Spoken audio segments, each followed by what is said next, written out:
Welcome to KR engineering and career guidance YouTube ఛానల్ని subscribe చేయండి, like చేయండి, share చేయండి. మరి ఎవరైతే 2020లో ఇంజనీరింగ్ ఎంట్రన్స్ పరీక్షలు రాయబోతున్న అభ్యర్థులు జనరల్ వాట్సాప్ గ్రూపుల్లో చేరాలంటే లేదా పర్సనల్ గ్రూప్లో చేరాలనుకుంటే డిస్క్రిప్షన్లో నా ఫోన్ నెంబర్ ఉంది, దానికి హాయ్ అని మెసేజ్ చేయండి. దానికి సంబంధించిన పూర్తి వివరాలు గ్రూప్ లింక్ మీకు షేర్ చేయడం జరుగుతుంది. మరి మనకు ఆల్రెడీ జేఈ మెయిన్స్ 2027కి సంబంధించి సెషన్ 1కి సంబంధించిన నోటిఫికేషన్ మనకు అక్టోబర్లో మొదటి వారంలో వస్తుంది అనుకున్నాం.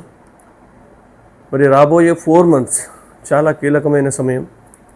ఈ 4 నెలల్లో జేఈ మెయిన్స్లో 99% సాధించడం, లేకపోతే ఏదైతే మనం అనుకున్న టార్గెట్ 200+ మార్క్స్ ఉన్నాయో వాటిని సాధించడం సాధ్యమేనా అని చాలామంది పేరెంట్స్, స్టూడెంట్స్ డౌట్ పడవచ్చు.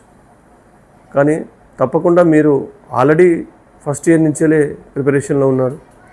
మరి రాబోయే 4 months చాలా కీలకమైనప్పటికీ మీరు పూర్తిగా దీని మీద కాన్సన్ట్రేట్ చేసి హార్డ్ వర్క్ చేయగలిగితే తప్పకుండా మీకు సెషన్ 1లోనే 99% ఈజీగా వస్తుంది.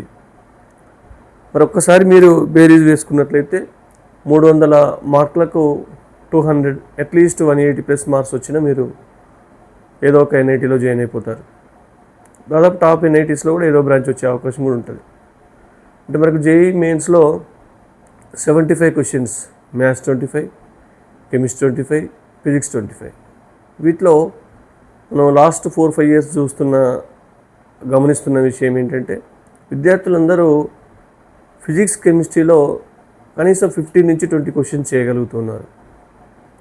అంటే అట్లీస్ట్ ఫిజిక్స్లో 15 చేయగలిగిన, కెమిస్ట్రీలో 15 చేయగలిగిన 30 క్వశ్చన్స్ మీరు ఆల్రెడీ చేసినట్టే. మరి మ్యాథ్స్కి వచ్చేసరికి మ్యాథ్స్లో చాలా వరకు 10 లోపు క్వశ్చన్స్, 5, 7, 8 ఈ క్వశ్చన్స్ మాత్రమే చేయగలుగుతున్నారు. మరి మీరు మ్యాథ్స్లో కూడా అట్లీస్ట్ 15 క్వశ్చన్స్ చేయగలిగితే మీకు 15 ఇంటూ మనకు మ్యాథ్స్లో కూడా 15 క్వశ్చన్స్ చేయగలిగితే మ్యాథ్స్లో 15, కెమిస్ట్రీలో 15, ఫిజిక్స్లో 15, 45 క్వశ్చన్ చేయగలుగుతారు. 45 into 4 అంటే మీకు ఆటోమేటిక్గా 180 మార్క్స్ వచ్చేస్తాయి. మీరు తప్పకుండా టాప్లో సీట్ వచ్చేస్తుంది ఎన్ఐటీలో. మరి మ్యాథ్స్లో ఎందుకు చాలామంది మ్యాథ్స్లో స్కోరింగ్ అంటే మ్యాథ్స్లో ఎక్కువ స్కోర్ చేసిన వాళ్ళకు మంచి ర్యాంకు లేదా మంచి పర్సెంటేజ్ రాబోతుంది. కాబట్టి మ్యాథ్స్పై ఎక్కువ దృష్టి కేంద్రీకరించండి. ఫిజిక్స్, కెమిస్ట్రీ ఎట్లాగో మీరు టైం టేబుల్ ప్రిపేర్ చేసుకున్నారు. ఫిజిక్స్, కెమిస్ట్రీ కంటే మ్యాథ్స్కి 1 గంట సేపు అదనంగా మీరు టైం కేటాయించి ఎక్కువ ప్రాక్టీస్ చేయండి. ప్రధానంగా ఏ ఇంపార్టెంట్ చాప్టర్స్ గతంలో వచ్చాయో దానిపైన దృష్టి కేంద్రీకరించి మ్యాథ్స్పై మీరు ఎక్కువ దృష్టి కేంద్రీకరించి మ్యాథ్స్లో కనీసం 15 క్వశ్చన్ చేయగలిగితే 99% ఈజీ అవుతుంది. మీకు దాదాపు మంచి మార్క్స్ వచ్చే అవకాశం అయితే ఉంది.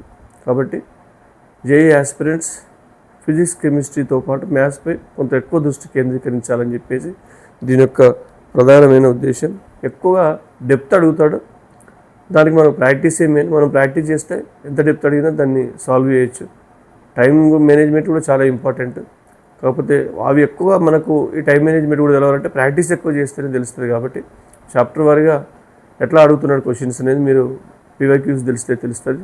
కాబట్టి పూర్తిగా మ్యాథ్స్పై ఎక్కువ టైం దృష్టి కేంద్రీకరించాలనే విషయాన్ని తెలియపరుస్తూ అందరికీ 99% సాధించాలి అని కోరుకుంటూ ముగిస్తున్నాను.